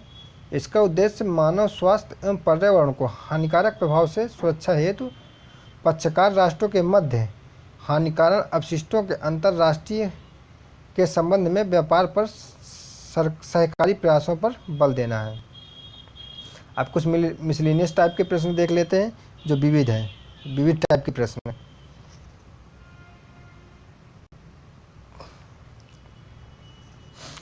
पगमार्ग तकनीकी, जो पगमार्ग टेक्नोलॉजी का प्रयोग किसके लिए किया जाता है? तो यह वन जंतुओं की जनसंख्या के आकलन के लिए किया जाता है। जो वन जीव जंतु हैं उनकी जनसंख्या की गणना के लिए पगमार्ग तकनीक का प्रयोग किया जाता है। एजेंडा 21 का संबंध किससे? तो आपका सतत विकास से है। यह जो एजेंडा 21 है, यह रियो डी जेनेरियो के पृथ्वी सम्मेलन 1992 में प्रस्तुत किया गया था। सतत विकास की अवधारणा एजेंडा 21 यह 1992 के पृथ्वी सम्मेलन से सामने प्रकाश में आया। इको मार्क क्या है? तो पर्यावरण अनुकूल उत्पादों को भारतीय मानक ब्यूरो द्वारा प्रदान किया प्रमाण चिन्ह है। ग्लोबल 500 पुरस्कार पर्यावरण संरक्षण के क्षेत्र में दिया जाता है। जो विशेष पर्यावरण के क्षेत्र में विशेष उपलब्धियां जो प्रदान करता है, मतलब उनके संरक्षण में विशेष योगदान देता है, उनको यह ग्लोबल 500 पुरस्कार प्रदान किया जाता है। अब ग्लोबल 500 पुरस्कार के बारे में जान लेते हैं। ग्लोबल 500 पुरस्कार वर्ष 1987 में संयुक्त राष्ट्र पर्यावरण ग्लोबल कार्यक्रम यूएनईपी द्वारा स्थापित किया गया है। जो इसकी स्थापना हुई थी यूएनईपी द्वारा स्थापित की गई थी। वर्ष 1987 में अनिल अग्रवाल, इन्होंने भारत की पर्यावरण स्थिति रिपोर्ट 1982 जो प्रस्तुत की थी, जो अनिल अग्रवाल थे, इन्होंने भारत की पर्यावरण स्थिति रिपोर्ट 1982 प्रस्तुत की थी। तथा वर्ष 2003 में डॉक्टर बिंदेश्वर पाठक, जो सुलभ इंटरनेशनल के संस्थापक हैं, को यह पुरस्कार प्रदान किया गया था। किस देश में प्रत्येक माह के अंतिम शनिवार को राष्ट्रीय स्वच्छता दिवस मनाया जाता है? जो प्रत्येक माह का अंतिम शनिवार होता है उसको सियरा लियोन में स्वच्छता दिवस के रूप में मनाया जाता है। किस पर्यावरण कार्यकर्ता को वृक्ष मानव कहा जाता है? तो आपके ये चंडी प्रसाद भट्ट हैं, जो चिपको आंदोलन से संबंधित हैं। चंडी प्रसाद भट्ट, याद रखिएगा, जो वृक्ष मानव है वो चंडी प्रसाद भट्ट है। राजीव गांधी पर्यावरण पुरस्कार किस लिए प्रदान किया जाता है? तो यह स्वच्छ प्रौद्योगिकी एवं विकास के क्षेत्र में योगदान के लिए जो राजीव गांधी पुरस्कार है प्रदान किया जाता है। नीरी आपके कहाँ स्थित है? जो नीरी का फुल फॉर्म होता है राष्ट्रीय पर्यावरण इंजीनियरिंग शोध संस्थान, ये आपका नागपुर में। ये एक बार पीसीएस में एग्जाम पूछा जा चुका है।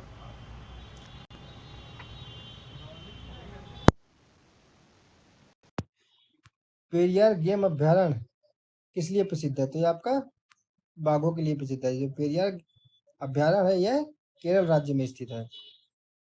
Indian institute of ecology and environment कहाँ स्थित है? तो आपका नई दिल्ली में स्थित है। तो नई दिल्ली में है वह Indian institute of ecology and environment स्थित है। भारत सरकार द्वारा किस वर्ष केंद्रीय गंगा प्राधिकरण का गठन किया गया था? तो ये आपका वर्ष 1982 में किया गया है।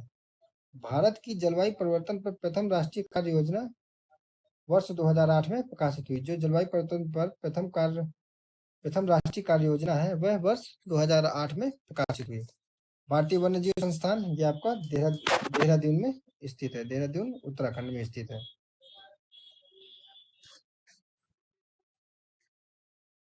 हरित अर्थव्यवस्था में हरित जीडीपी की, जो हरित अर्थव्यवस्था है उसमें हरित जीडीपी की, ग्रॉस डोमेस्टिक प्रोडक्ट की संकल्पना किसने प्रस्तुत की? तो आपका प्रस्तुत करने वाला पहला देश चीन है।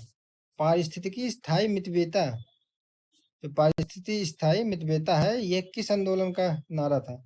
आपके चिपको आंदोलन का नारा था पारिस्थितिकी स्थायी मितव्ययिता है। राष्ट्रीय कृषि वानिकी अनुसंधान केंद्र कहाँ स्थित है? तो यह आपका झांसी उत्तर प्रदेश में स्थित है। राष्ट्रीय कृषि वानिकी अनुसंधान केंद्र। अमृता देवी स्मृति पुरस्कार किस लिए दिया जाता है? तो वन्य एवं वन्य जीवों की सुरक्षा हेतु किए गए कार्यों के लिए दिया जाता है। कौन सा जंतु विश्व वन्य जीव कोष का शुंभकर है? जो विश्व वन्य जीव कोष है, वर्ल्ड वाइल्ड लाइफ फंड का शुंभकर क्या है? तो आपका पांडा है। पृथ्वी विज्ञान मंत्रालय के गठन से पूर्व इस मंत्रालय का क्या नाम था? तो इस जो पृथ्वी विज्ञान मंत्रालय है इसके गठन से पूर्व मंत्रालय का नाम महासागर विकास मंत्रालय था। यमुना एक्शन प्लान औपचारिक रूप से कब प्रारंभ हुई? तो यह आपकी 1993 में हुई। सासाकावा पुरस्कार किस क्षेत्र में प्रदान किया जाता है? तो पर्यावरण संरक्षण एवं प्रबंधन के लिए सासाकावा पुरस्कार प्रदान किया जाता है। आंदोलन देख लेते हैं, उससे संबंधित व्यक्ति देख लेते हैं। चिपको आंदोलन में सुंदरलाल बहुगुणा, गौरा देवी और चंदी प्रसाद भट्ट थे। नर्मदा बचाओ आंदोलन में मेधा मेधा पाटकर और बाबा आमटे थे। मैती आंदोलन में कल्याण सिंह रावत। बिश्नोई आंदोलन में जो बिश्नोई आंदोलन हुआ था उसमें संत जाभोजी और अमृता देवी बिश्नोई थे। प्रथम पृथ्वी शिखर सम्मेलन का आयोजन आपका रियो डी जेनेरियो में ब्राजील में स्थित है 1992 में किया गया। इसी सम्मेलन में एजेंडा 21 अर्थात सतत विकास का लक्ष्य निर्धारित किया गया था। अंतरराष्ट्रीय सौर संगठन का प्रथम शिखर सम्मेलन किस शहर में आयोजित किया गया था? तो यह आपका वर्ष 2018 में नई दिल्ली में हुआ था। कृषि वैज्ञानिक एम.एस. स्वामीनाथन को यूएनपी द्वारा फादर ऑफ इकोनॉमिक इकोलॉजी की उपाधि दी गई है। जो फादर ऑफ इकोनॉमिक इकोलॉजी की उपाधि किस वैज्ञानिक को दी गई है? भारतीय वैज्ञानिक को तो एम.एस. स्वामीनाथन को दी गई है। अब देखते हैं हम अंतर्राष्ट्रीय पर्यावरणीय सम्मेलन व कौन कौन सी हमारी संधियां हुई हैं। तो पहला सम्मेलन हो गया, फिर उसके बाद उसका वर्ष, फिर उसके कौन कौन से निर्णय हुए थे। तो अंतर्राष्ट्रीय मानव पर्यावरण सम्मेलन जो स्टॉकहोम सम्मेलन है, जिसे पर्यावरण का मैग्ना कार्टा कहा जाता है, स्टॉकहोम सम्मेलन को, तो यह वर्ष 1972 में हुआ। संयुक्त राष्ट्र पर्यावरण कार्यक्रम की इसमें स्थापना हुई थी, यूएनईपी की स्थापना हुई थी 1972 में। 5 जून को पर्यावरण दिवस मनाने का निर्णय रखा गया था और मानव विकास और पर्यावरण के मध्य संघर्ष को कम करने की दिशा में किया गया यह प्रथम प्रयास था। तो जो स्टॉकहोम सम्मेलन था, इसी में 5 जून को पर्यावरण दिवस मनाने का निर्णय किया गया था और यूएनईपी की स्थापना की गई थी। हेलसिंकी सम्मेलन 1974 में, इसका क्या उद्देश्य था, क्या निर्णय था, क्या इसमें निर्णय लिया गया? तो समुद्री पर्यावरण की सुरक्षा करना, जो समुद्र पर्यावरण है उसकी सुरक्षा करना, उसमें रहने वाले जीव जंतुओं को का संरक्षण करना। लंदन सम्मेलन 1975 में समुद्र में कचरे के निस्तारण का प्रयोग करना था। यूरोपीय वन्य जीव व प्राकृतिक निवास क्षेत्र संरक्षण सम्मेलन 1979, इसमें था प्रजाति संरक्षण। वियना सम्मेलन यह 1985 में हुआ, इसमें था ओजोन परत का संरक्षण करना, जो इसमें निर्णय लिया गया कि ओजोन परत का संरक्षण किस प्रकार किया जाएगा। इसके बाद मॉन्ट्रियल प्रोटोकॉल था, जो ओजोन परत के संरक्षण से संबंधित था 1987 में। ओजोन परत के संरक्षण के लिए यह पहला अंतर्राष्ट्रीय समझौता था, जो 16 सितंबर 1987 को हुआ और जो 16 सितंबर को ओजोन दिवस मनाने का निर्णय लिया गया। ओजोन दिवस कब मनाया जाता है? तो यह 16 सितंबर को मनाया जाता है। 16 सितंबर 1987 को मॉन्ट्रियल प्रोटोकॉल प्रभावी हुआ, जो प्रभाव में आया। तो पहला इसका समझौता हुआ है 16 सितंबर 1987 को। इसी उपलक्ष्य में 16 सितंबर को ओजोन दिवस मनाया जाता है। रियो सम्मेलन, जिसे हम पृथ्वी सम्मेलन कहते हैं, 1992 में पर्यावरण विकास के लिए अंतर्राष्ट्रीय सहयोग एजेंडा 21 स्वीकृत किया गया। जलवायु परिवर्तन पर संयुक्त राष्ट्र फ्रेमवर्क कन्वेंशन की स्थापना, UNFCCC की स्थापना रियो सम्मेलन में किया गया। नैरोबी जो घोषणा पत्र था 1997 में अंतर्राष्ट्रीय संधियों का प्रभावी क्रियान्वयन किया गया। क्योटो सम्मेलन, जो क्योटो प्रोटोकॉल था, पृथ्वी प्लस 5वां सम्मेलन था, जो ग्रीन हाउस गैसों की पहचान तथा भूमंडलीय तापन को कम करना था। वर्ष 1990 के स्तर में 5% की कटौती का निर्णय किया गया। इसके बाद देख लेते हैं माल्मो घोषणा पत्र, जो 2002 में पर्यावरण संरक्षण में निजी क्षेत्र की भूमिका। इन्फोटेरा सम्मेलन 2000 में पर्यावरण से संबंधित सूचना का विस्तार। जो जोहान्सबर्ग सम्मेलन था 2002, यह सतत विकास पर विशेष बल दिया गया। इसमें विश्व एकजुटता कोष की स्थापना भी की गई। इसके बाद मॉन्ट्रियल प्रोटोकॉल वर्ष 2005 में विकसित देशों द्वारा वर्ष 2012 तक ग्रीन हाउस गैसों के उत्सर्जन को कम कर वर्ष 1990 के स्तर तक लाना है। जो विकसित देश थे 2012 तक उनके ग्रीन हाउस उत्सर्जन में कमी कर जो 1990 का स्तर था वहाँ तक लाना था, जो मॉन्ट्रियल प्रोटोकॉल उन 2005 में जो सम्मेलन हुआ था उसका उद्देश्य था। नुसा दुआ सम्मेलन 2007 में, इसमें निर्णय क्या लिया गया, तो ग्रीन हाउस गैसों के उत्सर्जन की दर को 2050 तक वर्ष 2000 तक के स्तर में लाने का प्रस्ताव था। जो 2000 में जो ग्रीन हाउस इफेक्ट था, जो ग्रीन हाउस गैसों का उत्सर्जन की दर थी वो लाना था 2050 तक।